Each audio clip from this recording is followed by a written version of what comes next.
Assalamualaikum warahmatullahi wabarakatuh. Hai teman-teman dan Pak Agung.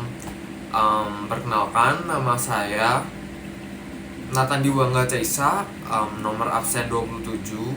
Saya dari kelas 11-2. Saya di sini ingin menjelaskan materi mengenai sistem tanam paksa atau biasa yang disebut kultur stem cell. Kira-kira teman-teman udah tahu belum sih materi mengenai tanam paksa? Tanam paksa itu apa sih sebenarnya? Kalau kalian belum tahu, simak video ini ya.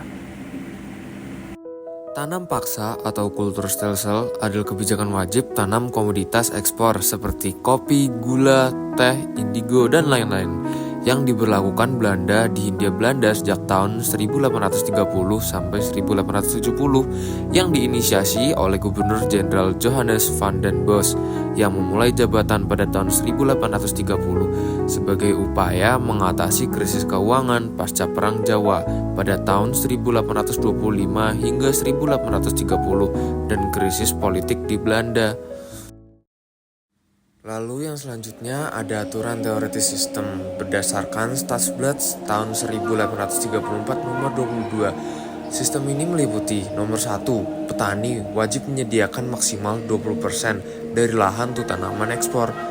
Nomor 2, bila tidak memiliki lahan, warga wajib bekerja hingga 65 hingga 75 hari per tahun di perkebunan pemerintah.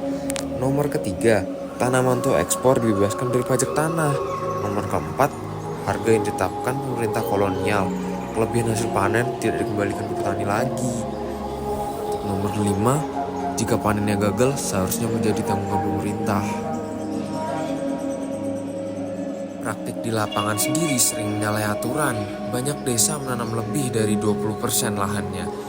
Waktu kerja mereka lebih dari ketentuan dan kegagalan panen sering dibebankan ke petani.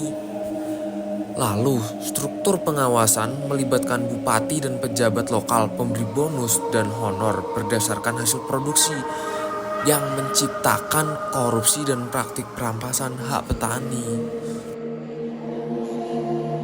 Nah, dampak negatifnya sendiri bagi rakyat, petani kehilangan lahan pangan, terjadi kelaparan dan penyebaran penyakit.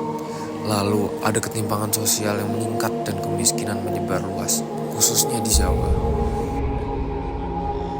Dampak positif bagi Belanda sendiri yaitu pendapatan koloni meningkat cepat dan membantu Belanda membayar utang VOC serta membiayai struktur kolonial, lalu mendorong kapitalisme dan investasi infrastruktur, misalnya pembangunan jalan dan jaringan perdagangan. Di balik itu semua, terdapat kontroversi sejarah. Di dalam historiografi Indonesia, pandangan mengenai tanam paksa mengalami 3 fase. Pada masa kolonial pertama, dianggap sepenuhnya jahat. Kemudian, dianggap menguntungkan kolonial tapi merugikan rakyat. Dan era kontemporer melihatnya sebagai sistem yang kompleks dengan dampak berbeda bagi tiap golongan masyarakat. Kritik yang sangat tajam datang dari tokoh seperti Multatuli, Edward Louis Dekker melalui novelnya Max Havelaar pada tahun 1860 yang mengecam keras perlakuan terhadap rakyat pribumi dan pejabat korup. Akhirnya, kebijakan sistem tanam paksa atau kultur stelsel di Indonesia berakhir secara bertahap setelah tahun 1862 dan secara resmi dihapuskan pada tahun 1870 dengan berlakunya Undang-Undang Agraria 1870 atau Agraris Wet. Penghapusan ini dipicu oleh kritik dari kaum liberal di Belanda yang menentang eksploitasi terhadap penduduk Indonesia dan mendorong penerapan sistem ekonomi liberal.